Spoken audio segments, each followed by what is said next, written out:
Hello दोस्तों, स्वागत है आप सभी लोगों का हमारे यूट्यूब चैनल सम्राट के में। तो दोस्तों, मेरा नाम है आकाश और आज आप लोगों का मैं लेकर आ गया हूँ साइंस के 15 मोस्ट इंपोर्टेंट ऑब्जेक्टिव क्वेश्चन। और आप लोगों को इसमें से करना है। देखिए आप लोगों का कितना सही होता है। ये आपका टेस्ट है, साइंस का टेस्ट फर्स्ट आपका है। 50 मोस्ट इंपोर्टेंट क्वेश्चन लाए हो, इतना ज़्यादा मोस्ट इंपोर्टेंट क्वेश्चन से आप लोगों को सबको आंसर देना है, ठीक है। और सारे क्वेश्चन चाहे गलत हो चाहे सही, सबका आंसर आना चाहिए, ठीक है। सभी लोगों का आंसर आना चाहिए। और इस वीडियो को शेयर कर दीजिए पहले, सबसे पहले कि आपके फ्रेंड यहाँ, ताकि सबको मालूम चल जाए कि हाँ टेस्ट हो रहा है अच्छे तरीके से, ठीक है। तो चलिए, अब वीडियो कितने लोग एक्साइटेड है इस टेस्ट को देने के लिए, ठीक है, फटाफट कमेंट कर दीजिए, ठीक है। और चलिए अब वीडियो स्टार्ट करेंगे। हम वो सारे क्वेश्चन देखेंगे, 50 मोस्ट इंपोर्टेंट वो क्वेश्चन देखेंगे जो कि 2021 बोर्ड एग्जाम में आने के बहुत चांसेस रहेंगे। अगर ये 50 क्वेश्चन तैयार कर लेते हैं स्टूडेंट, साइंस में ऑब्जेक्ट के एक भी क्वेश्चन बचने वाले आप लोगों से नहीं है, ठीक है। तो चलिए, वीडियो को लाइक नहीं किया तो पहले वीडियो को लाइक कर दीजिए, चैनल पर नया तो चैनल को सब्सक्राइब कर लीजिए और बेल आइकन को प्रेस कर लीजिए। और चलिए, अब टेस्ट होता है आप लोगों का स्टार्ट। और आप दिमाग कंस्टेंट कर लीजिए, बढ़िया से आप लोग टेस्ट दीजिएगा। ये भी बताइएगा लास्ट में कि 50 में से कितने सही हुए हैं आपके, ठीक है। आंसर हमसे मैच करा लीजिएगा। और चलिए वीडियो स्टार्ट करते हैं। तो चलिए स्टूडेंट, वीडियो अब स्टार्ट हो गया। और देखिए पहला प्रश्न आपकी स्क्रीन पे आ गया, आराम से पढ़ते हैं। आप लोग आंसर देना चालू कर दीजिए स्टूडेंट। पहला क्वेश्चन से स्टूडेंट यह है, देखिए यहाँ पे कह रहा है कि मनुष्य में दूध के दांतों की संख्या कितनी होती है। मनुष्य में दूध के दांतों की संख्या कितनी होती है? 20, 24, 28, 32। चलिए स्टूडेंट फटाफट आंसर दीजिए, ठीक है। फटाफट सभी लोग आंसर दीजिए। मैं थोड़ा समय दे रहा हूँ आप लोगों को ताकि आप आंसर दे सके बढ़िया से, ठीक है। पढ़ लीजिए बढ़िया से कि मनुष्य में दूध के दांतों की संख्या कितनी होती है। फटाफट आंसर दीजिए स्टूडेंट, ठीक है। चलिए, आई होप आपने आंसर सभी लोगों ने टाइपिंग कर दिया होगा। और मैं अब जा रहा हूं बताने इसका सही आंसर। आप लोगों को मैच करा लीजिए कि आपका सही है या गलत। रफ कॉपी कलम मतलब ले लीजिए अपने बगल में और देखते रहिए कि आपका कितना सही है कितना गलत। लास्ट में स्कोर भी आपको बताना है, टोटल स्कोर, ठीक है। तो मनुष्य में दूध के दांतों की संख्या कितनी होती है स्टूडेंट? चलिए मैं उत्तर बता रहा हूँ। तो मनुष्य में दूध के दांतों की संख्या जो होती है स्टूडेंट कितनी होती है? 20 होती है। कितनी होती है? 20 होती है स्टूडेंट। आई होप सभी ने ऑप्शन ए दिया होगा, करेक्ट आंसर ए होगा, ठीक है इसका। चलिए, क्वेश्चन नंबर पहला क्लियर हो गया, सब लोग मैच करा लिया आपने, सब लोग मिला लिया आपने। चलिए क्वेश्चन नंबर दूसरे की ओर बढ़ चलते हैं। और क्वेश्चन नंबर दूसरा स्टूडेंट यह है कि बेरी बेरी रोग किस विटामिन की कमी से होता है। बहुत ही ज़्यादा most important question. Beriberi रोग किस विटामिन की कमी से होता है? Vitamin B1, vitamin B2, vitamin B3 कि विटामिन B5। चलिए स्टूडेंट फटाफट इसका आंसर दीजिए कमेंट बॉक्स में, जल्दी जल्दी फास्ट, ठीक है। सभी लोग पढ़ लीजिए इसको, पढ़े बढ़िया से, चारों ऑप्शनों को कंपैरिजन कर लीजिए कौन सा ऑप्शन सही होगा, फिर आंसर दीजिए, ठीक है। कि बेरी बेरी रोग किस विटामिन की कमी से होता है स्टूडेंट, फटाफट आंसर दीजिए, ठीक है। मैं थोड़ा समय दे रहा हूँ आप लोगों को टाइपिंग करने के लिए। चलिए बताइए कि इसका सही आंसर क्या होगा स्टूडेंट। और आई होप आपने सभी ने टाइपिंग कर दिया होगा, सभी ने अपना आंसर दे दिया होगा। और मैं इसका जा रहा हूँ सही आंसर बताने स्टूडेंट। तो बेरी बेरी रोग किस विटामिन की कमी से होता है स्टूडेंट? सब जानते हैं कि जो बेरी बेरी रोग होता है किस विटामिन की कमी से होता है, तो विटामिन B1। ऑप्शन ए इस क्वेश्चन का क्या हो जाएगा? सही आंसर हो जाएगा। आई होप सबने ऑप्शन ए दिया रहा होगा आंसर इसका, ठीक है। मैच करा लीजिएगा कितना सही हो रहा है कितना गलत, ठीक है। रफ कॉपी कलम लेकर। चलिए क्वेश्चन नंबर दूसरा क्लियर। क्वेश्चन नंबर तीसरा की ओर बढ़ चलते हैं। क्वेश्चन नंबर तीसरा very very most important question आ गया है कि क्षारीय विलयन का पीएच है। बताइए इन चारों ऑप्शन में से कौन सा क्षारीय विलयन का पीएच मान होता है? 0, कि 7, कि 7 से कम, कि 7 से अधिक। चलिए फटाफट आंसर दीजिए इसका कि सही आंसर क्या होगा इन चारों ऑप्शनों में से स्टूडेंट, ठीक है। चलिए बताइए कि इसका सही आंसर क्या होगा। आई होप सबने आंसर दे रहे होंगे, फटाफट चलिए चलिए जल्दी कीजिए, ठीक है। गलत ही हो सही हो, लेकिन आप सबको आंसर देना है, ठीक है। चलिए मैं इसका आंसर बताने जा रहा हूँ स्टूडेंट, मिला लीजिएगा। तो कह रहा है कि क्षारीय विलयन का पीएच मान है। तो क्षारीय विलयन का पीएच मान क्या है? 7 से अधिक। क्योंकि सब लोग जानते हैं कि 7 से कम रहेगा तो अम्लीय हो जाएगा, सिर्फ 7 रहेगा तो उदासीन हो जाता है, 7 से अधिक रहेगा तो क्षारीय हो जाता है। ऑप्शन डी इस क्वेश्चन का क्या हो जाएगा? सही आंसर। आज होप सबने ऑप्शन डी दिया होगा, ठीक है। चलिए क्वेश्चन नंबर तीसरा कंप्लीट हो गया यहाँ पे अच्छे तरीके से। तो हम बढ़ेंगे अगले क्वेश्चन की ओर और क्वेश्चन नंबर चौथे की ओर। चलिए स्टूडेंट क्वेश्चन नंबर चौथा, चलिए आगे आपकी स्क्रीन पे, जो कि बहुत ही ज़्यादा महत्वपूर्ण प्रश्न है। चलिए फटाफट इसका आंसर आप लोग सॉल्व करके बताइए कि उत्तल दर्पण की अगर फोकस दूरी, उत्तल दर्पण की फोकस दूरी जिसकी वक्रता त्रिज्या 32 सेंटीमीटर होगी। कह रहे कि बताइए कि उत्तल दर्पण की फोकस दूरी क्या होगी अगर उसकी वक्रता त्रिज्या 32 सेंटीमीटर दिया। फटाफट आंसर बताइए, 32 सेंटीमीटर होगी कि 16 सेंटीमीटर होगी कि 64 सेंटीमीटर होगी कि 8 सेंटीमीटर होगी। फटाफट इसको लगाकर आप तुरंत आंसर बताएंगे चारों ऑप्शन में से कौन सा ऑप्शन सही होगा स्टूडेंट। जल्दी जल्दी कीजिए, फास्ट कीजिए आप लोग, ठीक है। चलिए आप लोग सही आंसर बताइए कि इसका क्या होगा। ठीक है, तो चलिए अब आई होप आपने सभी ने आंसर सही बता दिया होगा, सभी लोग कमेंट कर दिए होंगे और मैं इसका सही आंसर आप लोगों को बताने वाला हूँ। कह रहा उत्तल की फोकस दूरी, देखिए फोकस दूरी, तो फोकस दूरी बराबर क्या होता है यहाँ पे सब लोग जानते हैं कि फोकस दूरी बराबर r/2 होता है, मतलब वक्रता त्रिज्या की आधी फोकस होती है।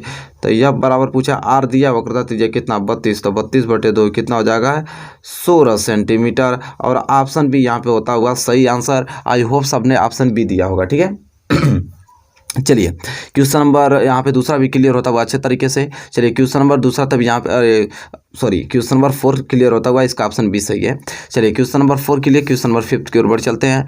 और क्वेश्चन नंबर 5 स्टूडेंट यहाँ पे यह है कि प्रकाश का परिकिरण सबसे कम होता है। बताइए, very very most important question से, इसका आंसर जल्द बताइए आप लोग कि प्रकाश का परिकिरण सबसे कम होता है लाल रंग के लिए, पीले रंग के लिए, कि हरे रंग के लिए, कि नीले रंग के लिए। बताइए, बहुत ही ज़्यादा मोस्ट इंपोर्टेंट क्वेश्चन है, फटाफट इसका आंसर बताइए क्या होगा। ठीक है, कमेंट कीजिए सभी स्टूडेंट, कमेंट कीजिए आप लोग। ठीक है, आई होप बहुत मज़ा आ रहा होगा आप लोगों को टेस्ट देने में, हमको भी अच्छा लग रहा है। ठीक है, बताइए प्रकाश का परिकिरण सबसे कम होता है लाल रंग के लिए, कि पीले रंग के लिए, कि हरे रंग के लिए, कि नीले रंग के लिए। आई होप सबने अपना आंसर दे दिया होगा, अपना ओपिनियन सबने रख दिया होगा। मैं जा रहा हूँ बताने इसका सही आंसर, मैच करा लीजिएगा। ठीक है, तब प्रकाश का जो परिकिरण सबसे कम होता है वो लाल रंग के लिए होता है। किसके? लाल रंग के लिए होता है स्टूडेंट। ठीक है, ऑप्शन ए इस क्वेश्चन के क्या हो जाएगा सही आंसर। आई होप सबने ऑप्शन ए दिया होगा। ठीक है, चलिए क्वेश्चन नंबर 5 यहाँ पे क्लियर होता हुआ। क्वेश्चन नंबर 6 की ओर बढ़ चलते हैं। क्वेश्चन नंबर 6 स्टूडेंट यह है कि सल्फ्यूरिक अम्ल में अम्लीय हाइड्रोजन परमाणुओं की संख्या है। बहुत ही ज़्यादा मोस्ट इंपोर्टेंट क्वेश्चन आ गया स्टूडेंट। ठीक है, आपके होम स्क्रीन पे कि सल्फ्यूरिक अम्ल में अम्लीय हाइड्रोजन परमाणुओं की संख्या है 2, 1, 3 की 0। फटाफट आंसर बताइए, इन चारों ऑप्शन में से कौन सा ऑप्शन सही होगा स्टूडेंट। ठीक है, चलिए मैं समय दे देता हूँ, जल्दी जल्दी फास्ट कीजिए आप लोग। ठीक है, फास्ट कीजिए कि इसका सही आंसर क्या होगा। ठीक है, चलिए स्टूडेंट मैं इसका सही आंसर बताने वाला हूँ। आप सबने ऑप्शन दे दिया होगा इसका सही आंसर। चलिए मैं पढ़ता हूँ। कह रहा है कि सल्फ्यूरिक अम्ल में अम्लीय हाइड्रोजन परमाणु की संख्या है तो कितनी है 2। ऑप्शन ए इस क्वेश्चन का क्या हो जाएगा सही आंसर। आई होप सबने ऑप्शन ए दिया होगा और ये क्लियर हो गया क्वेश्चन नंबर 6 स्टूडेंट। ठीक है, क्वेश्चन नंबर 7 की ओर बढ़ चलते हैं। क्वेश्चन नंबर 7 बहुत ही प्यारा प्रश्न आ गया आपकी स्क्रीन पे कि कॉपर पायराइट को वायु में गर्म करके सल्फर को दूर करने की क्रिया को कहते हैं। बहुत ही ज़्यादा मोस्ट इंपोर्टेंट क्वेश्चन है। ठीक है, कि कॉपर पायराइट को वायु में गर्म करने सल्फर को दूर करने की प्रक्रिया को कहते हैं। बताइए, निस्तान, भर्जन, कि प्रगलन, कि बेसमरीकरण। ठीक है, चलिए बताइए, क्वेश्चंस को पढ़ लीजिए, समझ लीजिए, इसके बाद ऑप्शन टिक कीजिए कि कौन सा ऑप्शन सही होगा। फटाफट आंसर बताइए इसका सही कि सही आंसर क्या होगा स्टूडेंट। ठीक है, तो आई होप सबने इसका आंसर दे दिया होगा, हमको तो लगता है लगभग। ठीक है, अभी दे ही रहे होंगे लोग, फटाफट सोच समझ के दे दीजिए स्टूडेंट, टाइमिंग आपका बीत गया। और मैं जा रहा हूँ बताने इसका सही आंसर कि कॉपर पायराइट को वायु में गर्म करके सल्फर को दूर करने की क्रिया को हम कहते हैं तब भर्जन कहते हैं स्टूडेंट। क्या कहते हैं? भर्जन। ऑप्शन बी इस क्वेश्चन का क्या हो गया सही आंसर हो गया। आई होप ऑप्शन बी आपने दिया होगा। क्वेश्चन नंबर 7 क्लियर होता हुआ और इसी के साथ हम बढ़ेंगे अगले क्वेश्चंस की ओर और क्वेश्चन नंबर 8 की ओर। चलिए स्टूडेंट, क्वेश्चन नंबर 8 आपकी स्क्रीन पे आ गया जो कि बहुत ही ज़्यादा महत्वपूर्ण प्रश्न है। और क्वेश्चन नंबर 8 स्टूडेंट क्या बोल रहा है, चलिए इसको ध्यानपूर्वक पढ़ लेते हैं। कह रहा है ग्रास नली द्वार पर लटकी हुई पत्ती के समान कार्टिलेजी रचना कहलाती है। एपिफेरेंक्स, एपिग्लोटिक्स, एल्वियोलाई की श्लेष्म आवरण। बताइए इन चारों ऑप्शन में से कौन सा ऑप्शन सही होगा। बहुत ही ज़्यादा मोस्ट IMP प्रश्न है स्टूडेंट, इसको आंसर थोड़ा बढ़िया सोच समझ के दीजिएगा क्योंकि वेरी वेरी मोस्ट इंपोर्टेंट प्रश्न है। ठीक है, चलिए फटाफट इसका आंसर दीजिए कि इन चारों ऑप्शन में से कौन सा ऑप्शन सही होगा क्वेश्चन नंबर 8 के लिए। ठीक है, चलिए फटाफट कमेंट कर दीजिए स्टूडेंट, सभी कमेंट कर रहे हैं, बहुत अच्छा लग रहा है। चलिए मैं और इसका सही आंसर आप लोगों को बता देता हूं, आप लोग मैच करा लीजिएगा अपने आंसर से। आप लिखते रहिए आपका स्कोर कितना हुआ। ठीक है, टोटल आपको बताना है लास्ट में, समझ में आ रहा है ना। चलिए कह रहा है कि ग्रास नली द्वार पर लटकी हुई पत्ती के समान कार्टिलेजी रचना जो है वो कहलाती है तो एपिग्लोटिक्स कहलाती है। क्या कहलाती है? एपिग्लोटिक्स। ऑप्शन बी इस क्वेश्चन का क्या हो जाएगा सही आंसर हो जाएगा। आई होप सबने ऑप्शन बी दिया होगा। ठीक है, चलिए क्लियर हो गया ना क्वेश्चन नंबर 8 यहाँ पे अच्छी तरीके से। क्वेश्चन नंबर 8 क्लियर, तो हम रुकेंगे कहाँ भाई, क्वेश्चन नंबर 9 की ओर बढ़ेंगे। अभी 50 क्वेश्चंस करना है, मजा आ जाएगा आप लोगों को करके। ठीक है, क्वेश्चन नंबर 9 क्या बोल रहा है कि निम्नलिखित में कौन सा जीन प्रारूप शुद्ध गोल बीजों को प्रकट करता है। कह रहा है कि निम्नलिखित में से कौन सा जीन प्रारूप शुद्ध गोल बीजों को प्रकट करता है। Small T, capital T small T, के स्मॉल टी कैपिटल टी की कैपिटल आर आर। बताइए इन चारों ऑप्शन में से कौन सा ऑप्शन सही होगा। वेरी मोस्ट इंपोर्टेंट क्वेश्चन है, सभी का आंसर सही आना चाहिए। चलिए फटाफट कमेंट कीजिए कि इसका सही आंसर क्या होगा क्वेश्चन नंबर 9 का। बताइए इन चारों ऑप्शनों में से कौन सा ऑप्शन सही होगा स्टूडेंट। ठीक है, आई होप सबने आंसर दे रहे हैं अच्छे तरीके से। जल्दी जल्दी दे दीजिए स्टूडेंट, मैं बता रहा हूँ आप लोगों को कि इसका सही आंसर क्या होगा, मैच करा लीजिएगा। और चलिए मैं इसका सही आंसर बताने वाला हूँ आप लोगों को। तो निम्नलिखित में से कौन सा जीन प्रारूप शुद्ध गोल बीजों को प्रकट करता है। तो कैपिटल आर आर यह जो है शुद्ध गोल बीजों को प्रकट करता है। चलिए तो ऑप्शन डी इस क्वेश्चन का क्या हो जाएगा सही answer. I hope question number 9 का ऑप्शन डी दिया होगा आपने। और क्वेश्चन नंबर 10 की ओर बढ़ चलते हैं। क्वेश्चन नंबर 10 स्टूडेंट यह बोल रहा है, यहाँ पे बहुत ही ज़्यादा मोस्ट इंपोर्टेंट प्रश्न है। कह रहा है कि यदि दो माध्यमों के सीमा पृष्ठ पर, देख रहे हैं ना कितना मोस्ट इंपोर्टेंट है, यदि दो माध्यमों के सीमा पृष्ठ पर एक प्रकाश किरण लंबवत आपतित होती है तो अपवर्तन कोण होगा 0, 45 अंश, 60 अंश, 90 अंश। चलिए फटाफट आंसर दीजिए, बहुत ही ज़्यादा लाजवाब मोस्ट इंपोर्टेंट क्वेश्चन है। इसका सही आंसर आप लोगों को आना चाहिए, किसी की मत पे फटाफट कमेंट कीजिए कि इसका सही आंसर क्या होगा। इन चारों ऑप्शन में से कौन सा ऑप्शन सही होगा क्वेश्चन नंबर 10 के लिए स्टूडेंट। ठीक है, आई होप सबने आंसर दे रहे हैं अच्छे तरीके से और सबने आंसर दे भी दिया होगा। और मैं जा रहा हूँ इसका सही आंसर बताने, आप लोग मैच करा लीजिएगा अपने आंसर से। ठीक है, कह रहा है कि यदि दो माध्यमों के सीमा पृष्ठ पर एक प्रकाश किरण लंबवत आपतित होती है तो अपवर्तन कोण होगा। तो अपवर्तन कोण क्या होगा 0 अंश होगा स्टूडेंट। ठीक है, ऑप्शन ए इस क्वेश्चन का सही आंसर हो जाएगा student. Very very most important question है क्वेश्चन नंबर 10। चलिए क्वेश्चन नंबर 10 क्लियर होता होगा ना। क्वेश्चन नंबर 11 की ओर बढ़ चलते हैं। क्वेश्चन नंबर 11 जो कि बहुत ज़्यादा प्यारा क्वेश्चन है। और क्वेश्चन नंबर 11 क्या बोल रहा है कि किसका दृष्टि क्षेत्र सबसे अधिक होता है। बहुत ही ज़्यादा मोस्ट इंपोर्टेंट क्वेश्चन, किसका दृष्टि क्षेत्र सबसे अधिक होता है। बताइए समतल दर्पण का कि उत्तल दर्पण का कि अवतल दर्पण का कि उत्तल लेंस का। बताइए very very most important question है। फटाफट इसका कमेंट में आंसर दीजिए कि किसका दृष्टि क्षेत्र सबसे अधिक होता है। ठीक है, बहुत ही ज़्यादा लाजवाब प्यारा क्वेश्चन है। इसका आंसर सभी लोगों का सही आना चाहिए स्टूडेंट। ठीक है, बताइए कि किसका दृष्टि क्षेत्र सबसे अधिक होता है। तो कमेंट कीजिए फटाफट, सभी लोगों ने कमेंट कर दिया होगा। मैं जा रहा हूँ इसका सही आंसर बताने स्टूडेंट। तो किसका दृष्टि क्षेत्र सबसे अधिक होता है स्टूडेंट। तो उत्तल दर्पण का, उत्तल दर्पण का सबसे ज़्यादा दृष्टि क्षेत्र होता है स्टूडेंट। ऑप्शन बी इस क्वेश्चन का क्या हो जाएगा सही आंसर। ऑप्शन बी आपने क्लियर कर रखा होगा। आई होप सबने भी ऑप्शन बी ही दिया होगा। और क्वेश्चन नंबर 11 क्लियर होता हुआ तो क्वेश्चन नंबर 12 की ओर बढ़ चलते हैं।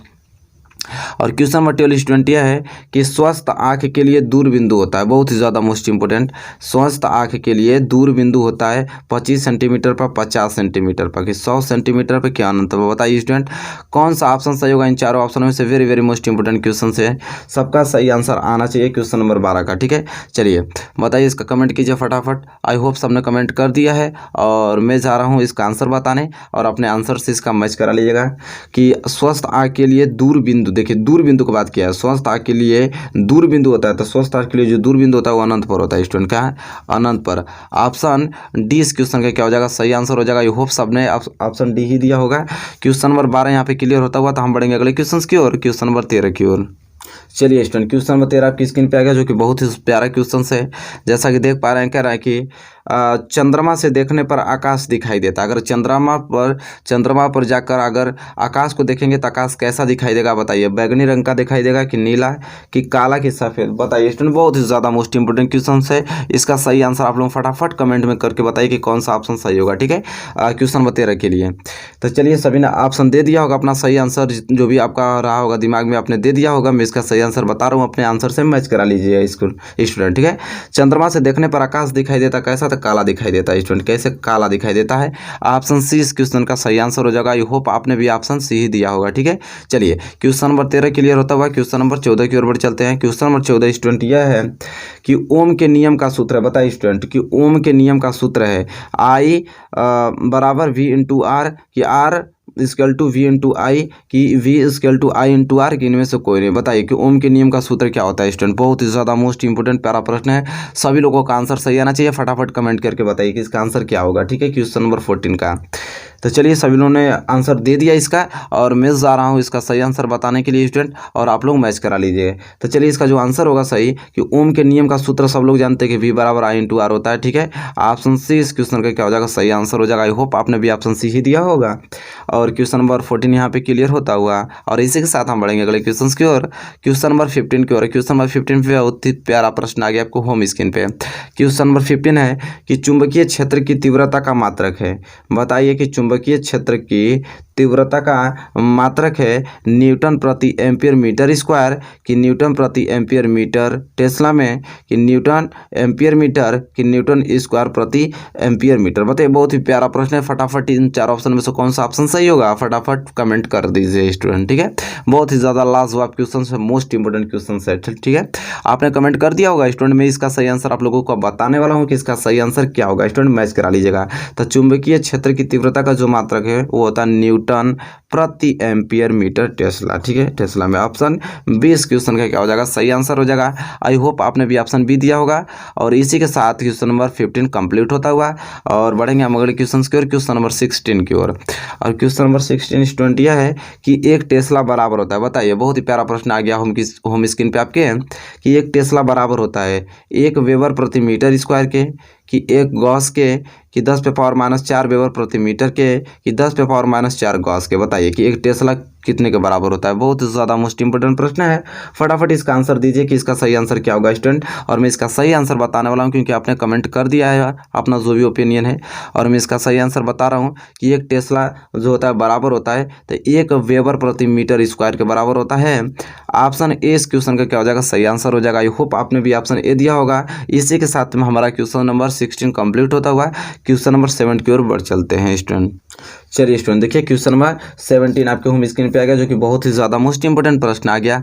फटाफट इसका उत्तर दीजिए कि एंटनी मनी है, एंटी मनी है धातु कि अधातु कि उपधातु कि मिश्र धातु। बताइए, जो एंटीमनी है वो कौन सा है, धातु अधातु उपधातु कि मिश्र धातु। फटाफट इसका आंसर बताइए कमेंट बॉक्स में करके, और जल्दी जल्दी बताइए इसका सही आंसर क्या होगा फटाफट। ठीक है, बहुत सारे क्वेश्चंस करने हैं और इसका मैं सही आंसर बताने वाला हूँ, मैच करा लीजिए आप लोग कि एंटनी मनी है। तो एंटनी मनी आपका क्या होता है, उपधातु होता है स्टूडेंट। ठीक है, ऑप्शन सी इस क्वेश्चन के क्या हो जाएगा, सही आंसर हो जाएगा।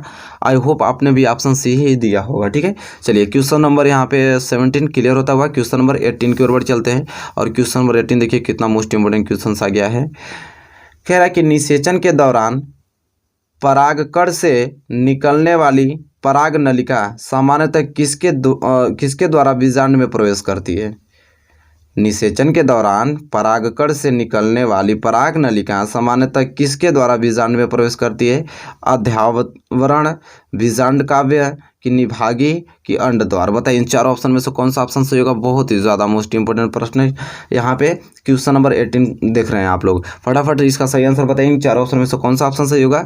और मैं इसका सही आंसर अब बताने वाला हूँ क्योंकि आपने अपना ओपिनियन दे दिया कि कौन सा ऑप्शन सही होगा, और मैं इसका सही आंसर बताने वाला हूँ, मैच करा लीजिए स्टूडेंट। ठीक है, तो यहाँ पे कह रहा है कि निषेचन के दौरान परागकण से निकलने वाली पराग नलिका सामान्यतः किसके द्वारा बीजांड में प्रवेश करती है, तो वो अंड द्वार द्वारा करती है। किसके, अंड द्वार। ऑप्शन डी इस क्वेश्चन का क्या हो जाएगा, सही आंसर हो जाएगा स्टूडेंट। आई होप आपने भी ऑप्शन डी ही दिया होगा। और ये क्वेश्चन क्लियर होता हुआ अच्छे तरीके से हम बढ़ेंगे अगले क्वेश्चन की ओर, क्वेश्चन नंबर 19 की ओर। और क्वेश्चन नंबर 19 यह है कि स्पष्ट दृष्टि की न्यूनतम दूरी है। बहुत ही ज़्यादा मोस्ट इंपोर्टेंट लाजवाब प्रश्न आपको होम स्क्रीन पे आ गया कि स्पष्ट दृष्टि की न्यूनतम दूरी है 25 सेंटीमीटर कि 50 सेंटीमीटर कि 100 सेंटीमीटर के अनंत पर। बताइए, वेरी वेरी मोस्ट इंपोर्टेंट प्रश्न है कि स्पष्ट दृष्टि की न्यूनतम दूरी है स्टूडेंट। ठीक है, चलिए कमेंट करके बताइए इन चार ऑप्शन में से कौन सा ऑप्शन सही होगा स्टूडेंट। ठीक है, अपना ओपिनियन दीजिए जल्दी से, और मैं इसका सही आंसर आप लोगों को बताने वाला हूं क्योंकि आपने ऑप्शन दे दिया है। इसका सही जो अभी आंसर होगा आपके दिमाग में चल रहा होगा। ठीक है, तो इसका सही आंसर मैं बता दूं स्टूडेंट कि स्पष्ट जो दृष्टि की न्यूनतम दूरी होती है वो 25 सेंटीमीटर होती है। कितनी, 25 सेंटीमीटर। ऑप्शन ए इस क्वेश्चन का सही आंसर हो जाएगा। आई होप आपने भी ऑप्शन ए ही दिया होगा और ये क्वेश्चन क्लियर होता हुआ। ठीक है, हम बढ़ेंगे अगले क्वेश्चन की ओर, क्वेश्चन नंबर 20 की ओर। क्वेश्चन नंबर 20 स्टूडेंट यह है कि विद्युत धारा उत्पन्न करने की युक्ति है। विद्युत धारा उत्पन्न करने की युक्ति है जनित्र, गैल्वेनोमीटर, अमीटर की मोटर। बताइए स्टूडेंट इन चारों ऑप्शन में से कौन सा ऑप्शन सही होगा। फटाफट इसका कमेंट बॉक्स में आंसर चाहिए मुझे किसी कीमत पे कि विद्युत धारा उत्पन्न करने की युक्ति है। चलिए बताइए कौन सा ऑप्शन सही होगा इन चारों ऑप्शनों में से। और मैं इसका सही आंसर बताने वाला हूँ क्योंकि आपने अपना आंसर बता दिया है कि इसका सही आंसर क्या होगा। और जो 20वां क्वेश्चन है कि विद्युत धारा उत्पन्न करने की जो युक्ति है वो जनित्र होती है। ऑप्शन ए इस क्वेश्चन का सही आंसर हो जाएगा। आई होप आपने भी ऑप्शन ए ही दिया होगा। मिला लीजिए अपना स्कोर, कंपैरिजन करते रहिए कितना सही कितना गलत हुआ लिखते रहिए। लास्ट में मुझे चाहिए कमेंट में कि टोटल आपका कितना सही हुआ कितना गलत। ठीक है चलिए क्वेश्चन नंबर 20 क्लियर होता हुआ क्वेश्चन नंबर 21 की ओर बढ़ चलते हैं। चलिए क्वेश्चन नंबर 21 देखिए तो आपकी स्क्रीन पे आ गया जो कि बहुत ही प्यारा प्रश्न है। क्वेश्चन नंबर 21 कह रहा है स्टूडेंट आहार नाल के पेशीय संकुचन को कहते हैं। बहुत ही ज़्यादा मोस्ट इंपोर्टेंट होम की स्क्रीन पे आ गया आपके। आहार नाल के पेशीय संकुचन को कहते हैं पाचन, क्रमाकुंचन, परिसंचरण कि अवशोषण। बताइए इन चारों ऑप्शन में से कौन सा ऑप्शन सही होगा student. Very very most important प्रश्न है। फटाफट आंसर इसका बताइए क्या है स्टूडेंट। ठीक है आहार नाल के पेशीय संकुचन को कहते हैं पाचन कहते हैं कि क्रमाकुंचन कहते हैं कि परिसंचरण कहते हैं कि अवशोषण कहते हैं। चलिए मैं इसका सही आंसर बता देता हूँ। आप लोगों ने ऑप्शन दे दिया होगा इसका सही आंसर वाला और मैं इसका बता रहा हूँ सही आंसर, मैच करा लीजिएगा अपने आंसर से। ठीक है तो कह रहा है कि आहार नाल के पेशीय संकुचन को कहते हैं तो क्रमाकुंचन कहते हैं। ऑप्शन 20 क्वेश्चन का क्या हो जाएगा सही आंसर। आई होप आपने भी ऑप्शन बी ही दिया होगा। ठीक है चलिए क्वेश्चन नंबर 21 क्लियर होता हुआ क्वेश्चन नंबर 22 की ओर बढ़ गए। क्वेश्चन नंबर 22 है ऊर्जा की मुद्रा। ऊर्जा की मुद्रा किसे कहते हैं, डीएनए को, आरएनए को, एटीपी को कि क्लोरोफिल को। बताइए very very most important question है और लाजवाब क्वेश्चन स्टूडेंट है। इसका सही आंसर हमें चाहिए कि ऊर्जा की मुद्रा किसे कहते हैं। ठीक है ऊर्जा की मुद्रा किसे कहते हैं, बहुत ही ज़्यादा मोस्ट इंपोर्टेंट 22 आ गया। ठीक है तो ऊर्जा की मुद्रा किसे कहते हैं स्टूडेंट, डीएनए को कहा जाता है कि आरएनए को कहा जाता है कि एटीपी को कि क्लोरोफिल को। चलिए इससे इसका सही आंसर बताइए। हम इसका सही आंसर बताने लो मैच करा लीजिए कि ऊर्जा की जो मुद्रा कहते हैं उसे एटीपी को कहते हैं। ठीक है ऑप्शन सी इस क्वेश्चन का क्या हो जाएगा सही आंसर हो जाएगा। आई होप आपने भी ऑप्शन सी दिया होगा। क्वेश्चन नंबर 22 क्लियर होता हुआ तो क्वेश्चन नंबर 23 की ओर बढ़ चलते हैं। और क्वेश्चन नंबर 23 स्टूडेंट यह है बहुत ही ज़्यादा मोस्ट इंपोर्टेंट प्रश्न है कि 10 पे पावर -6 MSCl विलियन का pH मान होगा। बहुत ही ज़्यादा मोस्ट इंपोर्टेंट है। 10 पे पावर -6 MSCl का विलियन का जो pH मान होगा 7 की 6 की 0 की -6। बताइए फटाफट इसका आंसर बताइए। क्वेश्चन नंबर 23 बहुत ही ज़्यादा मोस्ट इंपोर्टेंट क्वेश्चन है और इसका आंसर बताइए कि कमेंट में क्या होगा। ठीक है चलिए आपने अपना आंसर बता दिया होगा स्टूडेंट 23 का कि इन चारों में से कौन सा ऑप्शन सही होगा और मैं आपको बताने वाला हूँ कि 23 का रियल आंसर क्या होगा। तो 10 पे पावर -6 MSCl विलियन का pH मान जो होता है वो कितना होता है 6 होता है। ऑप्शन 20 क्वेश्चन का क्या हो जाएगा सही आंसर हो जाएगा स्टूडेंट। ठीक है चलिए आई होप आपने भी 23 का ऑप्शन बी ही दिया होगा। और इसी के साथ हम बढ़ेंगे अगले क्वेश्चन की ओर। क्वेश्चन नंबर 24 की ओर। क्वेश्चन नंबर 24 ये कह रहा है स्टूडेंट यहाँ पे कि कांसे की प्रतिमाएं बनी होती हैं।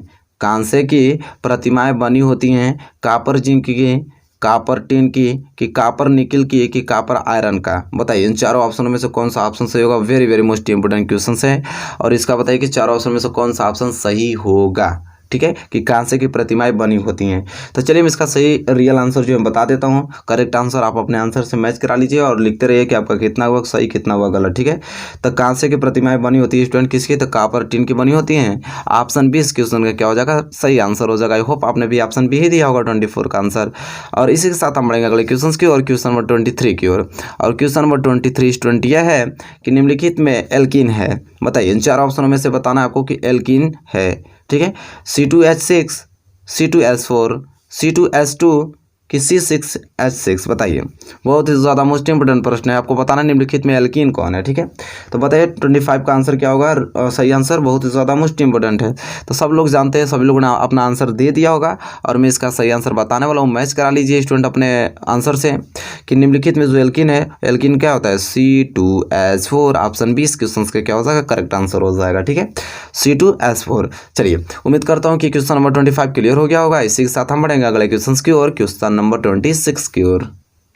चलिए स्टूडेंट 26 देखिए आपके होम स्क्रीन पे आ गया जो कि बहुत ही ज़्यादा मोस्ट इंपोर्टेंट प्रश्न है। 26 क्वेश्चन ये कह रहा है कि जीवाश्म ऊर्जा का स्रोत है। बताइए जीवाश्म ऊर्जा का स्रोत है पवन ऊर्जा का कि सौर ऊर्जा का कि कोयला या पेट्रोलियम का कि जल विद्युत। बताइए बहुत ही ज़्यादा मोस्ट इंपोर्टेंट है, जीवाश्म ऊर्जा का स्रोत है स्टूडेंट।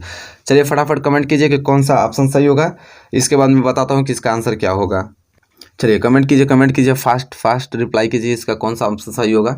चलिए मैं इसका सही आंसर बता देता हूँ फाइनली। तो जीवाश्म ऊर्जा का स्रोत जो है वो कोयला और पेट्रोलियम होता है। ऑप्शन सी इस क्वेश्चन का क्या है सही आंसर, ठीक है। कोयला पेट्रोलियम जो है जीवाश्म ऊर्जा का स्रोत होता है। चलिए क्वेश्चन नंबर 26 क्लियर होता हुआ तो हम बढ़ेंगे अगले क्वेश्चन की ओर। 27 की ओर। क्वेश्चन नंबर 27 यह है कि गंगा सफाई योजना कब प्रारंभ हुई थी। बहुत ही ज़्यादा मोस्ट इंपोर्टेंट 27 आ गया कि गंगा सफाई जो योजना कब प्रारंभ हुई थी, 1985 में कि 1955 ईस्वी में कि 2005 में कि इनमें से कोई नहीं। बताइए इन चारों ऑप्शनों में से कौन सा ऑप्शन सही होगा कि गंगा सफाई योजना कब प्रारंभ हुई थी। Student very very most important प्रश्न है। चलिए मैं इसका सही आंसर बता देता हूँ आप लोगों को कि गंगा सफाई योजना कब प्रारंभ हुई थी। स्टूडेंट सब जानते हैं 1985 में। ऑप्शन ए इस क्वेश्चन का सही आंसर हो जाएगा। आई होप आपने भी ऑप्शन ए ही दिया होगा। स्टूडेंट क्वेश्चन नंबर 27 का अपने आंसर से मैच करा लिएगा कि सही है कि गलत है, ठीक है। स्कोर लिखते रहेगा अपने रफ है, ठीक है।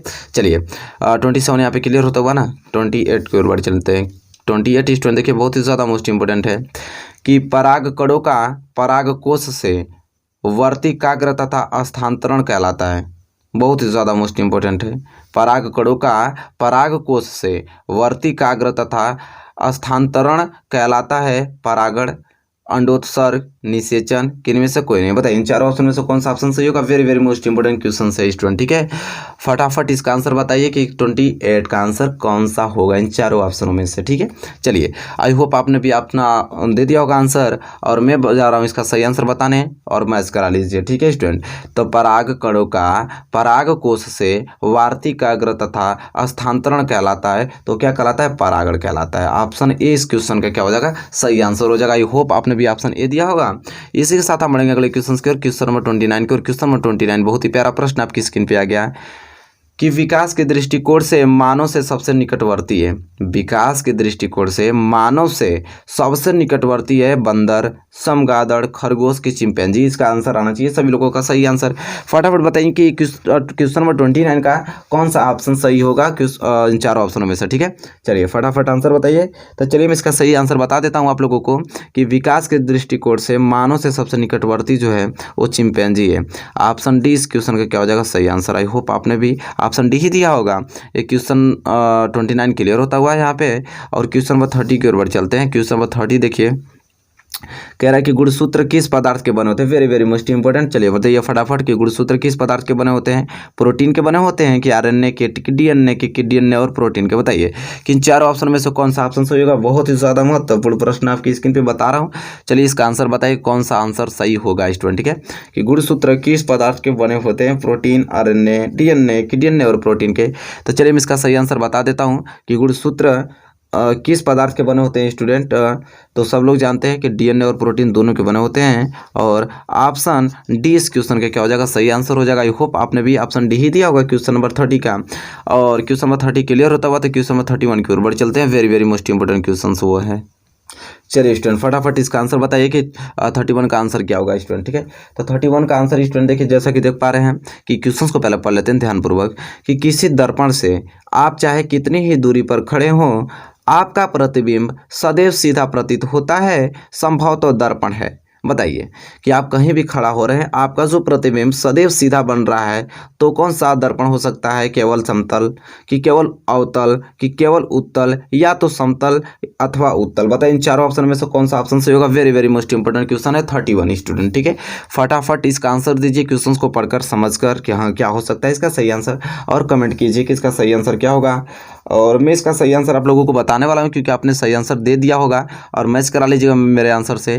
कह रहा है कि किसी दर्पण से आप चाहे कितनी ही दूरी पर खड़े हो आपका प्रतिबिंब सदैव सीधा प्रतीत होता है। तो देखिए अवतल दर्पण जो उत्तल दर्पण है, उत्तल दर्पण में भी आपका प्रतिबिंब सदैव सीधा प्रतीत होता है और समतल दर्पण में। तो यहाँ पे ऑप्शन में दोनों दिया है तो लिखेंगे आप या तो समतल अथवा उत्तल, ठीक है। ऑप्शन डी इस क्वेश्चन का सही आंसर, क्योंकि समतल में भी आपका प्रतिबिंब सीधा बनता है चाहे आप कितनी दूरी पर खड़े क्यों ना हो, और उत्तल दर्पण में भी तो दोनों दिया था, इसलिए ऑप्शन डी इस क्वेश्चन का सही आंसर हो जाएगा। आई होप आपने भी ऑप्शन डी ही दिया होगा, क्लियर हो गया होगा 31।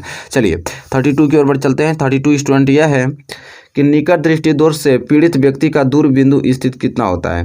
ठीक है, बहुत ही ज़्यादा मोस्ट इंपोर्टेंट है। 32 कि निकट दृष्टि दोष से पीड़ित व्यक्ति का दूर बिंदु स्थित होता है 25 सेंटीमीटर पे, कि 25 सेंटीमीटर से कम दूरी पर, कि अनंत पर, कि अनंत से कम दूरी पर। Very very most important question 32, बहुत ही ज़्यादा लाजवाब क्वेश्चन से मज़ा आ जाएगा आप लोगों को करके। ठीक है, तो चलिए बताइए 32 का कौन सा ऑप्शन सही होगा। ठीक है, फटाफट आंसर बताइए कि इसका सही आंसर क्या होगा स्टूडेंट। ठीक है, मैं चलिए इसका सही आंसर आप लोगों को बता देता हूं।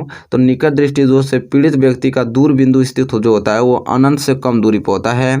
ऑप्शन डी इस क्वेश्चन का क्या हो जाएगा सही आंसर। आई होप सबने ऑप्शन डी ही दिया होगा और क्वेश्चन नंबर 32 क्लियर होता हुआ यहाँ पे। चलिए स्टूडेंट, क्वेश्चन नंबर 32 क्लियर हो गया। क्वेश्चन नंबर 33 की ओर बढ़ चलते हैं। क्वेश्चन नंबर 33 स्टूडेंट यह है कि प्रिज्म द्वारा विचलन अधिकतम होता है।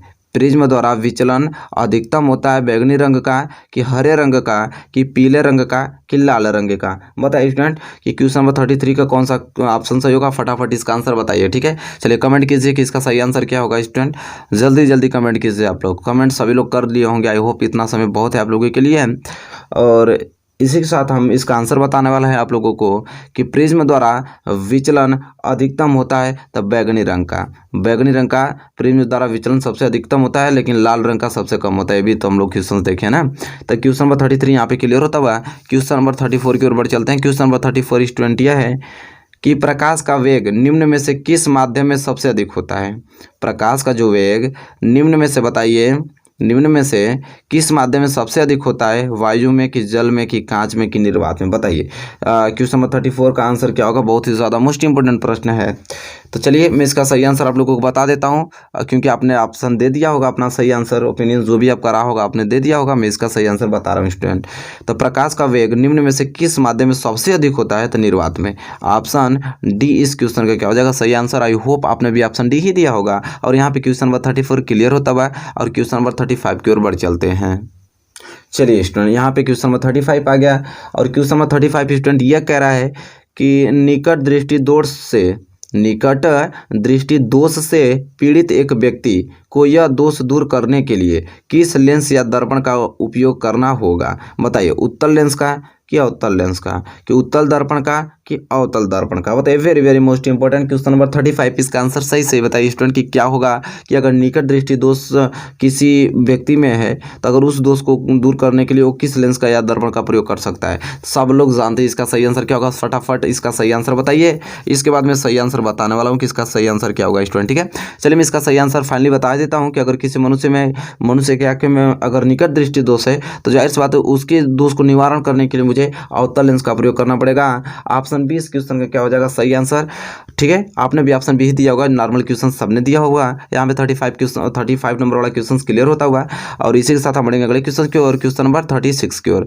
क्वेश्चन नंबर 36 स्टूडेंट बहुत ही प्यारा प्रश्न है। कह रहा है कि विद्युत सामर्थ्य P का सूत्र है। विद्युत सामर्थ्य P का सूत्र है कि P बराबर V बटे I, कि P बराबर 1 बटे V, कि P बराबर V इंटू I, कि P बराबर V स्क्वायर बटे I। बताइए इन चार ऑप्शन में से कौन सा ऑप्शन सही होगा। विद्युत सामर्थ्य P का सूत्र क्या होता है रियल। बताइए फटाफट इसका आंसर दीजिए कमेंट बॉक्स में कि किसका सही आंसर क्या होगा।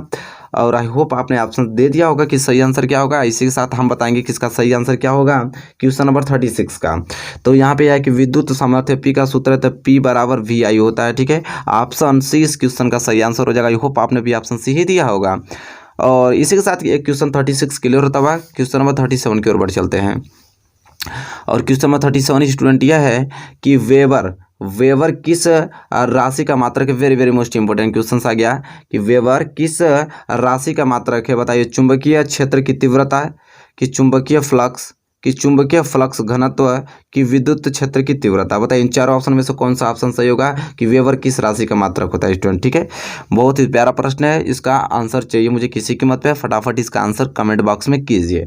ठीक है, चलिए तो कमेंट आपने कर दिया है कि इसका सही आंसर क्या होगा। आई होप और मैं जा रहा हूँ इसका सही आंसर बताने क्वेश्चन नंबर 37 का कि वेबर किस राशि का मात्रक है स्टूडेंट, तो वो चुंबकीय फ्लक्स का। ठीक है, चुंबकीय फ्लक्स का ऑप्शन 20 क्वेश्चन का सही आंसर हो जाएगा। आई होप आपने क्लियर कर रखा है इसको। क्वेश्चन नंबर 37 का ऑप्शन बी सही होगा। ठीक है, चलिए क्वेश्चन नंबर 38 की ओर बढ़ चलते हैं। क्वेश्चन नंबर 38 स्टूडेंट यह है, कह रहा है कि शुद्ध जल का पीएच मूल्य हो। बताइए शुद्ध जल का पीएच मान कितना होता है। 0, 1 7 14, इसका सही आंसर आना चाहिए सभी लोगों का। बताइए, कमेंट करके बताइए कि शुद्ध जल का पीएच मान कितना होता है। Very very most important question आ गया 38। बताइए इसका सही आंसर क्या होगा। आई होप आपने दे दिया इसका सही आंसर, और मैं जा रहा हूँ इसका सही आंसर अब बताने आप लोगों को। तो शुद्ध जल का पीएच मान कितना होता है स्टूडेंट, तो कितना होता है, तो 7 होता है। सब लोग जानते हैं कितना होता है, 7। ऑप्शन सी यहाँ पे सही आंसर हो गया क्वेश्चन नंबर 38 का। ऑप्शन सी 7 होता है शुद्ध जल का पीएच मान। हम बढ़ेंगे अगले क्वेश्चन की ओर, क्वेश्चन नंबर 39 की ओर। चलिए स्टूडेंट देखिए क्वेश्चन नंबर 39 आपके होम स्क्रीन पे आ गया, जो कि बहुत ही ज़्यादा मोस्ट इंपोर्टेंट क्वेश्चन है। कह रहा है क्वेश्चन नंबर 39 कि 1 बिलियन का पीएच मान 3 है, बिलियन है। अच्छा ये बताइए कि किसी बिलियन का पीएच मान अगर 3 है तो क्या कहलाएगा, क्षारीय, उदासीन कि अम्लीय, किन में से कोई नहीं। चलिए बताइए, तो इसका आंसर तो सबका आना चाहिए ना, क्योंकि ये क्वेश्चन बहुत नॉर्मल है। हम लोग इतना बार पढ़ चुके हैं कि ऐसा कैसे हम हैंडल करते हैं कि कौन सा क्षारीय होगा, कौन अम्लीय होगा, कौन उदासीन होगा, सब लोग जानते हैं आप लोग। तो जाहिर सी बात है कि इसका सही आंसर देंगे ही देंगे। आई होप आपने दे भी दिया होगा, मैं इसका सही आंसर बता देता हूँ, तब आप जानेंगे कि 1 बिलियन का पीएच मान 3 है तो 7 से कम होता है तो अम्लीय में गिनती होता है। बात खत्म। ऑप्शन सी इस क्वेश्चन का करेक्ट आंसर हो जाएगा। सबने सही दिया होगा। I hope question number 39 clear होता हुआ। क्वेश्चन नंबर 40 की ओर बढ़ चलते हैं। क्वेश्चन नंबर 40 स्टूडेंट यह है कि अमलगम होते हैं उपधातु की मिश्र धातु की यौगिक के विषम विषमांगी मिश्रण। बताइए अमलगम होते हैं, बताइए क्या होते हैं, उपधातु होते हैं कि मिश्र धातु होते हैं कि यौगिक होते हैं कि विषममांगी मिश्रण होते हैं। ठीक है, बताइए फटाफट कि इसका सही आंसर क्या होगा। जल्दी जल्दी बताइए, फास्ट बताइए कि इसका सही आंसर क्या होगा। सभी ने कमेंट आप कर दिया होगा कि इसका सही आंसर क्या होगा स्टूडेंट, और हम बताएंगे इसका सही आंसर क्या होगा। अपने आंसर से मैच करा लीजिए। ठीक है, कि अमलगम होते हैं, तो अमलगम होते हैं स्टूडेंट विषमांगी मिश्रण होते हैं। ठीक है, ऑप्शन डी इस क्वेश्चन का सही आंसर हो जाएगा। आई होप आपने भी ऑप्शन डी ही दिया होगा इस क्वेश्चन का आंसर। और क्वेश्चन नंबर 40 यहाँ पे क्लियर होता हुआ, और हम बढ़ेंगे अगले क्वेश्चन की ओर, क्वेश्चन नंबर 41 की ओर। और देख पा रहे हैं कि क्वेश्चन नंबर 41 क्या कह रहा है, बहुत ही प्यारा प्रश्न है। क्वेश्चन नंबर 41 कह रहा है कि एसिटिक अम्ल का IUPAC नाम है। एसिटिक अम्ल का IUPAC नाम है। एसिटिक अम्ल कि एथेनोइक अम्ल कि मेथेनोइक अम्ल कि प्रोपेनोइक अम्ल। बताइए इन चार ऑप्शन में से कौन सा ऑप्शन सही होगा। वेरी वेरी मोस्ट इंपोर्टेंट प्रश्न है। बताइए कि एसिटिक अम्ल का IUPAC नाम होगा। बहुत ही ज़्यादा मोस्ट इंपोर्टेंट क्वेश्चन है। तो चलिए फटाफट इसका आंसर बताइए कि चार ऑप्शन में से कौन सा ऑप्शन सही होगा। आप पहले अच्छे तरीके से पढ़ लीजिए, सोच लीजिए, समझ लीजिए, आंसर दीजिए कि क्या होगा इसका। ठीक है, चलिए फाइनली मैं तो ये सोच रहा हूँ कि आप लोग आंसर दे ही दिए होंगे। इतना समय बहुत है आप लोगों के लिए कमेंट करने के लिए, सोचने समझने के लिए, और मैं इसका रियल आंसर बता रहा हूँ क्या होगा। आप मैच करा लीजिएगा अपने आंसर से। तो एसिटिक अम्ल का जो IUPAC नाम होता है स्टूडेंट, वो होता है एथेनोइक अम्ल। क्या होता है, एथेनोइक अम्ल। ऑप्शन बी इस क्वेश्चन का क्या हो जाएगा, करेक्ट आंसर हो जाएगा स्टूडेंट। ठीक है, क्या हो जाएगा, ऑप्शन बी।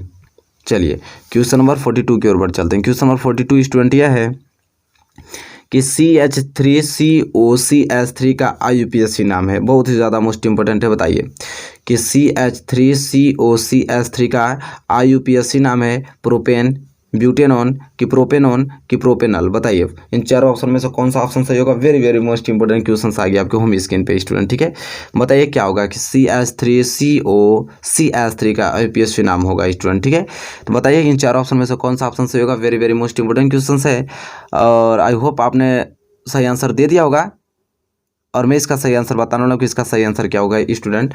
तो CH3COCH3 का जो IUPAC नाम होता है स्टूडेंट, वो क्या होता है, तो प्रोपेनॉन होता है। क्या होता है, प्रोपेनॉन। ऑप्शन सी इस क्वेश्चन का करेक्ट आंसर हो जाएगा। आई होप आपने भी ऑप्शन सी ही दिया होगा, या क्वेश्चन क्लियर होता होगा। Question number 42।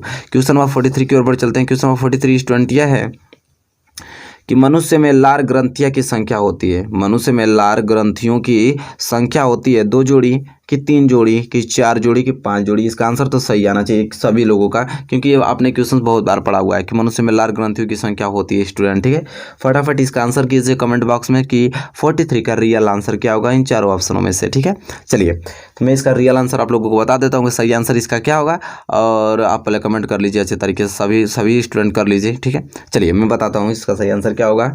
तो मनुष्य में लार ग्रंथियों की जो संख्या होती है वो कितनी जोड़ी होती है, तो स्टूडेंट 3 जोड़ी होती है। ठीक है, 3 जोड़ी। ऑप्शन 20 क्वेश्चन का क्या हो जाएगा, सही आंसर हो जाएगा स्टूडेंट। आई होप आपने 43 क्वेश्चंस बहुत अच्छे तरीके से क्लियर कर रखा, और नोट कर रहे हैं ना आप लोग कितना सही कितना गलत हो रहा है। हाँ, नोट करते रहिए, लास्ट में बताइएगा। ठीक है, चलिए 43 क्लियर हो गया। 44 की ओर बढ़ चलते हैं। चलिए स्टूडेंट देखिए क्वेश्चन नंबर 44 आ गया होम स्क्रीन पे। बहुत ही ज़्यादा मोस्ट इंपोर्टेंट प्रश्न है। कह रहा है कि मनुष्य में ग्रास नली की लंबाई होती है। बताइए स्टूडेंट, बहुत ही ज़्यादा मोस्ट इंपोर्टेंट है। मनुष्य में ग्रास नली की लंबाई होती है 5.8 सेंटीमीटर की 25 से 30 सेंटीमीटर तक कि 1.5 मीटर तक कि 15 फीट तक। बताइए बहुत ही ज़्यादा मोस्ट इंपोर्टेंट क्वेश्चन है। बताइए कि मनुष्य में जो ग्रास नली की लंबाई होती है वो कितनी होती है। बहुत ही प्यारा प्रश्न आपके होम स्क्रीन पे आया है 44। बताइए कि सही से रियल इसका आंसर क्या होगा। फटाफट कमेंट कीजिए स्टूडेंट, ठीक है। चलिए आई होप आप कमेंट कर लिए होंगे कि आपका जो भी आंसर हो कमेंट करके बता दिए हैं और मैं इसका सही आंसर बता रहा हूँ, मैच करा लीजिए। तो यहाँ पे सिंपल क्वेश्चन पूछा है कि मनुष्य में जो ग्रास नली की लंबाई होता है वो 25 से 30 लगभग सेंटीमीटर होता है। ऑप्शन बी इस क्वेश्चन का क्या हो जाएगा, सही आंसर हो जाएगा स्टूडेंट, ठीक है। चलिए आई होप आपने क्वेश्चन नंबर 44 क्लियर कर रखा अच्छे से। और क्वेश्चन नंबर 55 की ओर बढ़ चलते हैं, जो कि बहुत ही ज़्यादा महत्वपूर्ण प्रश्न है। अब क्वेश्चन नंबर 45 कह रहा है यहाँ पे कि निम्नलिखित में से मनुष्य की लार में पाया जाता है। बताइए कि इन चारों ऑप्शनों में से मनुष्य के लार में पाया जाता है टाइलिन की लाइसोजाइम की पेप्सिन की टाइलिन व लाइसोजाइम दोनों। बताइए क्वेश्चन नंबर 45 बहुत ही ज़्यादा मोस्ट इंपोर्टेंट क्वेश्चन है, बहुत ही ज़्यादा महत्वपूर्ण है। बताइए इसका सही आंसर क्या होगा स्टूडेंट। कि निम्नलिखित में से मनुष्य की लार में पाया जाता है टाइलिन लाइसोजाइम पेप्सिन की टाइलिन व लाइसोजाइम दोनों। तो मैं बता दूं फाइनली कि इसका सही आंसर क्या होगा। आपने कमेंट करके बता दिया होगा। इसका जो सही आंसर होगा स्टूडेंट के मनुष्य के लार में पाया जाता है तो टैलिन पाया जाता है। सब लोग जानते हैं ऑप्शन ए इस क्वेश्चन का क्या हो जाएगा सही आंसर। आई होप आपने भी ऑप्शन ए ही दिया होगा क्वेश्चन नंबर 45 का। चलिए अब हम बढ़ेंगे क्वेश्चन नंबर 46 की ओर। क्वेश्चन नंबर 46 स्टूडेंट यह है कि ग्लाइकोलाइसिस के अंत में कितने एटीपी अणुओं का लाभ होता है। ग्लाइकोलाइसिस के अंत में कितने एटीपी अणुओं का लाभ होता है, 2, 0, 4 कि 8। चलिए स्टूडेंट बताइए कि इन चारों ऑप्शन में से कौन सा ऑप्शन सही होगा। वेरी वेरी मोस्ट इंपॉर्टेंट है 46, ठीक है। बताइए स्टूडेंट कि इसका सही आंसर क्या होगा। उम्मीद करता हूं कि आपने बता दिया होगा कि इसका सही आंसर क्या होता है, क्या होगा। आपने कमेंट कर दिया होगा और मैं इसका रियल आंसर बता रहा हूँ कि इसका आंसर क्या होगा स्टूडेंट, ठीक है। तो ग्लाइकोलाइसिस के अंत में कितने एटीपी अणुओं का लाभ होता है स्टूडेंट, तो कितने, तो 2। कितने, 2। ऑप्शन ए इस क्वेश्चन का सही आंसर हो जाएगा। आई होप आपने भी ऑप्शन यही दिया होगा क्वेश्चन नंबर 46 का। चलिए क्वेश्चन नंबर 46 क्लियर होता हुआ हम बढ़ेंगे अगले क्वेश्चन की ओर, क्वेश्चन नंबर 47 की ओर। और क्वेश्चन नंबर 47 स्टूडेंट यह बोल रहा है यहाँ पे कि निम्न में से विटामिन का कौन सा जोड़ा जल में घुलनशील है। बहुत ही प्यारा प्रश्न आ गया होम क्वेश्चन पे आपके कि निम्न में से विटामिन का कौन सा जोड़ा जल में घुलनशील है। विटामिन ए तथा बी कि विटामिन बी तथा सी कि विटामिन सी तथा के कि विटामिन डी तथा बी। चलिए बताइए कि फटाफट इसका आंसर बताइए कौन सा ऑप्शन सही होगा। क्यों कह रहा है कि जल में घुलनशील विटामिन कौन होता है। यहाँ पे जोड़ा दो का पेयर दिया है। बताइए कौन सा ऑप्शन सही होगा क्वेश्चन नंबर 47 का। चलिए फटाफट आंसर बताइए किसका रियल आंसर क्या होगा। सही आंसर बताइए स्टूडेंट, बताते रहिए। चलिए उम्मीद करता हूँ कि आपने सबने बता दिया होगा अपना जो भी इसका जब भी सभी लोगों का आंसर होगा। मैं इसका रियल आंसर बता रहा हूँ कि निम्न में से पूछ रहा है कि विटामिन का कौन सा जोड़ा जल में क्या है, घुलनशील है। तो मैं बता दूं कि कौन सा जो जोड़ा है जल में घुलनशील होता है, तो विटामिन बी तथा सी। विटामिन बी तथा सी। ऑप्शन बी इस क्वेश्चन का क्या हो जाएगा, सही आंसर हो जाएगा। आई होप आपने भी ऑप्शन बी ही दिया होगा इस क्वेश्चन का आंसर। और हम बढ़ेंगे अगले क्वेश्चन की ओर, क्वेश्चन नंबर 48 की ओर। चलिए स्टूडेंट यहाँ पे देखिए क्वेश्चन नंबर 48 आ गया। और क्वेश्चन नंबर 48 स्टूडेंट क्या बोल रहा है यहाँ पे पढ़ लेता हूँ अच्छे तरीके से। क्वेश्चन नंबर 48 स्टूडेंट यहाँ पे ये बोल रहा है कि पल्मोनरी जिसे फुफ्फुस कहा जाता है, पल्मोनरी फुफ्फुस सिरा खुलती है या रुधिर लाती है। ठीक है, पल्मोनरी फुफ्फुस सिरा खुलती है या रुधिर लाती है दाहिने अलिंद में कि बाएं अलिंद में कि बाएं नीले में कि दाहिने नीले में। बताइए बहुत ही ज़्यादा मोस्ट इंपोर्टेंट क्वेश्चन है। इसका सही आंसर क्या होगा स्टूडेंट, ठीक है, कि पल्मोनरी फुफ्फुस सिरा खुलती है या रुधिर लाती है। बताइए कि इसका सही आंसर क्या होगा इन चारों ऑप्शनों में से स्टूडेंट, ठीक है। फटाफट इसका आंसर बताइए कि इस रियल आंसर इसका क्या होगा। चलिए मैं इसका सही आंसर आप लोगों को बता देता हूं कि इसका सही आंसर क्या होगा स्टूडेंट, ठीक है। तब पल्मोनरी फुफ्फुस सिरा खुलती है या रुधिर लाती है स्टूडेंट, तब बाएं अलिंद में। ऑप्शन बी इस क्वेश्चन का क्या हो जाएगा, सही आंसर हो जाएगा। आई होप आपने ऑप्शन बी ही दिया होगा क्वेश्चन नंबर 48 का, ठीक है। उम्मीद करता हूँ क्वेश्चन नंबर 48 क्लियर हो गया होगा। तो हम बढ़ेंगे अगले क्वेश्चन की ओर, क्वेश्चन नंबर 49 की ओर। चलिए स्टूडेंट अब क्वेश्चन नंबर 49 कह रहा है यहाँ पे कि मनुष्य के प्रत्येक जबड़े में चर्वणक दंतों की संख्या होती है? बताइए। बहुत ही ज़्यादा मोस्ट इंपोर्टेंट है कि मनुष्य के प्रत्येक जबड़े में चर्वक दंतों की संख्या होती है 2 की 4 की 6 की 8। बताइए स्टूडेंट, इन चारों ऑप्शन में से कौन सा ऑप्शन सही होगा? बहुत ही ज़्यादा मोस्ट इंपोर्टेंट प्रश्न मैं बता रहा हूँ आप लोगों को स्टूडेंट, ठीक है। बताइए फटाफट आंसर बताइए कि कौन सा आंसर सही होगा क्वेश्चन नंबर 49 के लिए। तो चलिए मैं रियल इसका आंसर बता देता हूँ आप लोगों को कि इसका सही आंसर क्या होगा। पहले आप लोग कमेंट अच्छे तरीके से कर लीजिए पढ़ के इसका, ठीक है। चलिए मैं इसका सही आंसर बता रहा हूँ आप लोगों को कि मनुष्य के प्रत्येक जबड़े में चर्वक दंतों की संख्या जो होती है वो कितनी होती है? 6 होती है स्टूडेंट। ऑप्शन सी इस क्वेश्चन का सही आंसर हो जाएगा स्टूडेंट, ठीक है। आई होप आपने भी ऑप्शन सी ही दिया होगा क्वेश्चन नंबर 49 का। चलिए क्वेश्चन नंबर 49 क्लियर होता हुआ तो क्वेश्चन नंबर 50 को जो कि लास्ट क्वेश्चन महाधमाका। बताइए इसका सही आंसर आप लोग कि अमोनिया का यूरिया में परिवर्तन करता है। अमोनिया का यूरिया में परिवर्तन करता है अग्नाशय की यकृत की आमाशय की वृक्क। बताइए अमोनिया को यूरिया में परिवर्तित करता है कौन करता है? अग्नाशय करता है कि यकृत करता है कि आमाशय करता है कि वृक्क करता है? बताइए। वेरी वेरी मोस्ट इंपोर्टेंट प्रश्न है स्टूडेंट। अब लास्ट क्वेश्चन से इसका सही आंसर सबसे उम्मीद है कि आप लोग सही देंगे इसका आंसर। तो चलिए फाइनली आप लोगों ने अपना आंसर दे दिया होगा स्टूडेंट। अब मैं इसका सही आंसर बताने वाला हूँ कि इसका सही आंसर क्या होगा। तो अमोनिया का यूरिया में जो परिवर्तित कर देता है स्टूडेंट वो कौन करता है? तो यकृत करता है। ऑप्शन बी इस क्वेश्चन का सही आंसर हो जाएगा स्टूडेंट, ठीक है। तो देखिए यहाँ पे फाइनली हमने 50 मोस्ट IMP ऑब्जेक्टिव क्वेश्चन कर लिया। बहुत प्यारा प्यारा प्रश्न मैं आप लोगों को किया हूँ यहाँ पे। चलिए फटाफट आप आंसर बताइए। आप बताइए कि किसका कितना सही है। बताइए कि यहाँ 50 में से कितने आपके सही हैं कितने गलत हैं। फटाफट काउंट किए होंगे ना आप लोग, तुरंत बताइए कि कितना आप लोगों का सही है कितना गलत है। कमेंट करके बताइए स्टूडेंट। और आप साथ ही साथ ये बताइए कि वीडियो आपको कैसी लगी। वीडियो अगर अच्छी लगी प्लीज़, मेहनत तो किए हैं बहुत ज़्यादा, तो लाइक प्लीज़ इसे कीजिए और वीडियो को शेयर कर दीजिए स्टूडेंट, ठीक है, सबके पास ताकि पहुँच पाए और सभी लोग अच्छे से तैयारी कर पाएँ स्टूडेंट, ठीक है। तो चलिए यहाँ पे फाइनली यहाँ पे बताइए कि 50 में से कितने अंक आए हैं। इसी तरह मैं मोस्ट इंपोर्टेंट टेस्ट लेता रहूँगा 2 दिन 3 दिन बाद। आप टेंशन ना लीजिए, बहुत अच्छे तरीके से प्रिपेयरिंग कराने वाला हूँ आप लोगों को, ठीक है। तो वीडियो अगर अच्छी लगे तो प्लीज़ लाइक कीजिए, शेयर कीजिए, चैनल पर नए हैं तो चैनल को सब्सक्राइब कर लीजिए और बेल आइकन को भी प्रेस कर लीजिए। तब तक के लिए दोस्तों धन्यवाद, मिलेंगे आपसे नेक्स्ट वीडियो में।